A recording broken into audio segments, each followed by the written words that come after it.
Bonjour, c'est Nathalie. Bienvenue dans cette nouvelle vidéo. Aujourd'hui, on va parler d'une question que beaucoup se posent en parentalité. Est-ce que la pédagogie Montessori est miraculeuse? Pour te parler de ce sujet, je voudrais te rappeler qui je suis. Je suis maman d'une petite fille qui a aujourd'hui 5 ans. J'ai pratiqué la pédagogie Montessori depuis sa naissance à la maison et elle est actuellement scolarisée dans une école Montessori. Depuis le début, j'essaye de trouver le meilleur pour mon enfant et c'est ainsi que j'ai créé le blog nataliefossa.com dédié à la parentalité sous tous ses aspects. Tu peux aussi me retrouver sur mes réseaux sociaux, Nathalie Fossa blog pour Facebook et Nathalie Fossa blog maman pour Instagram. N'hésite pas à t'abonner à ma chaîne YouTube pour faire partager toutes ces découvertes sur la parentalité au maximum de parents et futurs parents. Pour en revenir à notre question de départ, la pédagogie Montessori est-elle miraculeuse? Je voudrais déjà poser les bases du débat. Tout d'abord, qu'attend-on de la pédagogie Montessori? Est-ce que c'est pour que son enfant devienne entre guillemets un génie? Est-ce que c'est pour espérer avoir un enfant épanoui dans sa vie d'enfant et plus tard dans sa vie d'adulte? Voilà, généralement les attentes des parents ne sont pas forcément toutes les mêmes, vous l'avez bien compris. Deuxièmement, il faut savoir comment cette pédagogie va être appliquée. Est-ce que c'est uniquement un but d'instruction pour des apprentissages tels que le langage, les mathématiques, ou est-ce que c'est dans une approche plus globale de prise en compte de l'éducation dans son ensemble de l'enfant? Pour ma part, il y a aussi également la manière de savoir où cette pédagogie va être appliquée. Est-ce que c'est uniquement à la maison? Est-ce que c'est à la maison et à l'école et ou en crèche? Est-ce que c'est uniquement pour des exercices particuliers? Et également, par qui? Il faut savoir qu'aujourd'hui, Montessori, ce n'est pas une marque. N'importe qui peut se faire passer pour un éducateur Montessori, vendre du matériel dit Montessori, mais attention, il ne faut pas se tromper dans le choix de son matériel.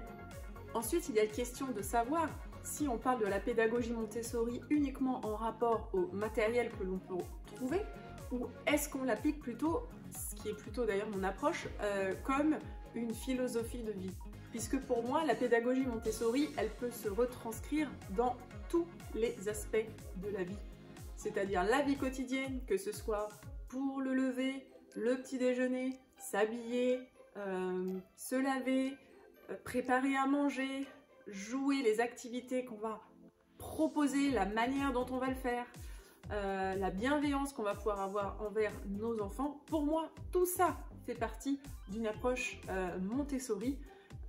Et pour moi, la pédagogie Montessori peut se décliner vraiment dans tous les aspects de la vie et peut devenir vraiment une philosophie de vie. Je peux vous parler de mon expérience personnelle avec la pédagogie Montessori vis-à-vis de ma fille qui aujourd'hui a 5 ans. Concernant les apprentissages, par exemple pour la lecture, aujourd'hui elle est capable de lire seule, de déchiffrer des petits livres qui correspondent à son niveau de lecture suivant les digrammes par exemple qu'elle a déjà lus. Aujourd'hui, pour ceux qui connaissent, dans la collection Larousse des premières lectures Montessori, elle lit des livres 3 étoiles, ce qui correspond à des digrammes on va dire simples. Par exemple, elle sait reconnaître le son en avec le A et le N, le E avec le A et le I, le OU, le WA avec ces petits livres de lecture. Puisque en fait, on utilise le son des lettres. On apprend le son des lettres et pas le nom de la lettre, ce qui est plus facile pour les enfants ensuite pour déchiffrer et aussi pour pouvoir écrire. Puisqu'aujourd'hui, déjà, elle a une écriture que je trouve vraiment belle pour son âge.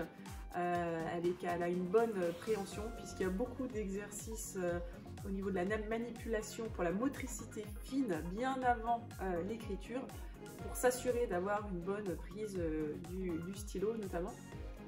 Et donc aujourd'hui, elle est capable avec ça et de bien écrire et de pouvoir écrire seule des mots qu'elle souhaite écrire grâce au son des lettres puisqu'elle va décomposer les sons du mot pour pouvoir ensuite écrire seul le mot qu'elle veut écrire.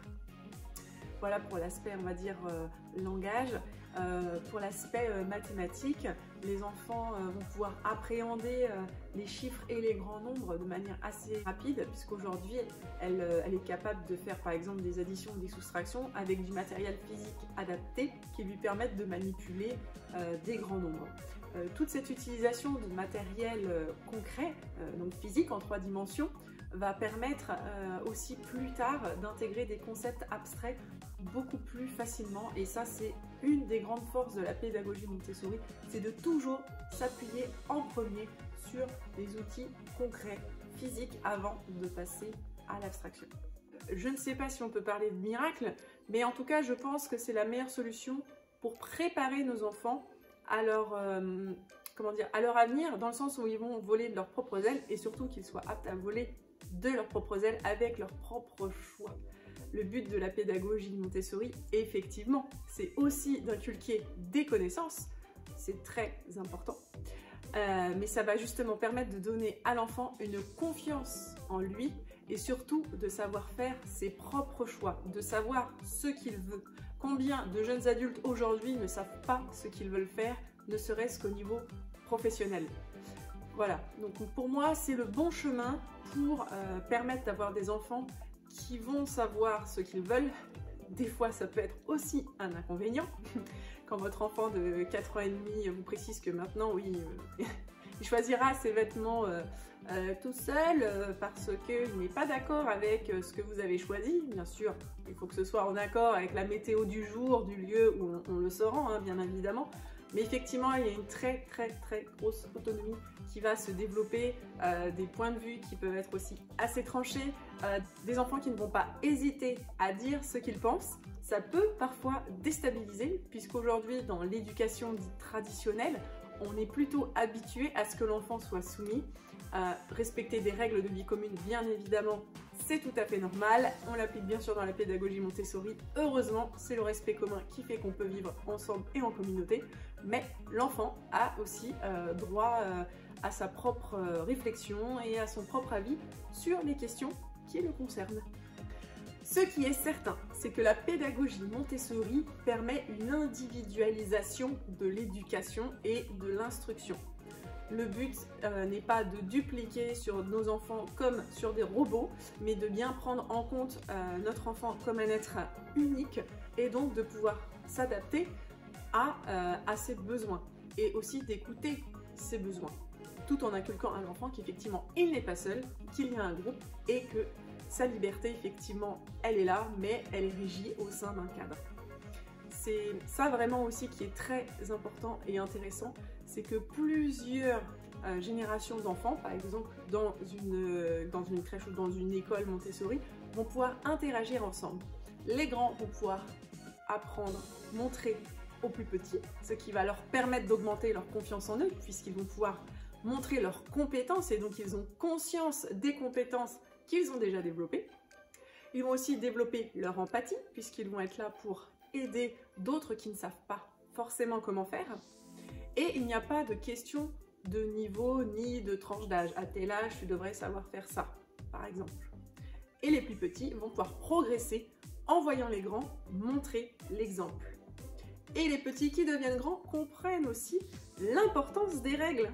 Puisque ma fille, même par exemple, maintenant dit « Oh, ça m'a ennuyé, hein, les petits, ils ont tout dérangé, alors que nous, on avait pris soin de tout nettoyer, de tout bien ranger, le matériel sur les étagères, et ils ont tout dérangé. » Et du coup, ils comprennent aussi l'importance justement de respecter le lieu de vie, de prendre soin.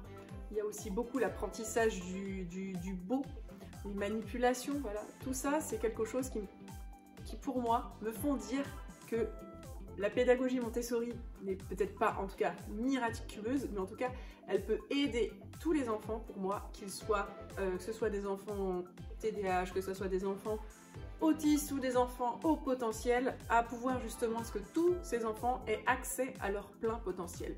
Bien sûr, plus l'approche va être, pratiquée de manière constante, c'est-à-dire au quotidien, pas seulement forcément qu'à l'école, mais aussi à la maison, dans la manière dont les parents et l'entourage aussi interagissent avec l'enfant, et plus cela pourra porter ses fruits, et plus on démarre tôt, donc même dès la naissance, et mieux ce sera.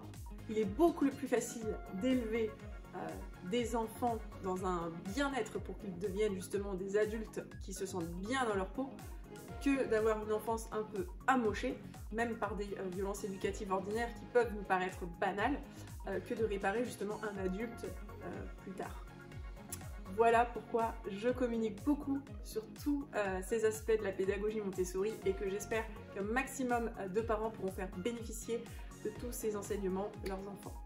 N'hésitez pas à liker cette vidéo si elle vous a plu, à la partager également pour montrer qu'une autre parentalité et une autre éducation est possible. Et je vous dis à très bientôt pour une autre vidéo. Ciao!